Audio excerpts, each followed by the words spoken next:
Mga kapuso, kung meron kayong naiwan na bagay sa Ninoy Aquino International Airport o NAIA, kunin nyo na po.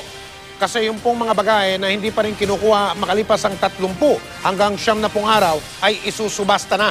Nakatutok si Rida Reyes. Karaniwan ng eksena sa mga airport ang pag-aabang ng mga pasahero ng kanilang bagahe sa carousel bago lumabas ng paliparan. Pero paano kung sa pagmamadali, nakalimutan ng pasahero ang bagahe? O di kaya dahil sa kung anong kadahilanan ay nahuli ang dating o nadala sa ibang lugar? Dito ang bagsak ng mga yan sa interline baggage section ng Ninoy Aquino International Airport. Gabundok na nga ang mga bagaheng hindi nakiklaim o nakuha ng may-ari nandito. Tulad na lamang nitong itinutulak na pushcart ng isang porter, puno ng naglalakihang bagaheng naiwan o di kaya na-delay ang dating. Nire-record at dinadala raw ang mga ito sa interline baggage section. Ang kwarto, nagmistulan ng tindahan. Mapapayong, children's stroller man at wheelchair makikita rito.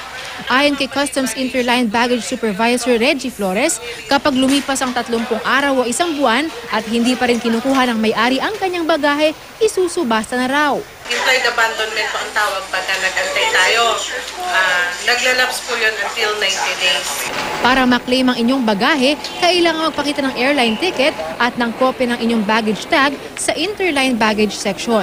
Kapag inabot na ng 3 buwan, ibinibigay na raw ng airline company sa Bureau of Customs ang custody sa mga unclaimed baggage na isinasa ilalim sa abandonment proceedings. Ayon sa Bureau of Customs, napupunta naman daw sa pondo ng gobyerno ang nalilikom sa auction ng mga bagaheng hindi na naklaim. Rida Reyes, Nakatutok, 24 Oras.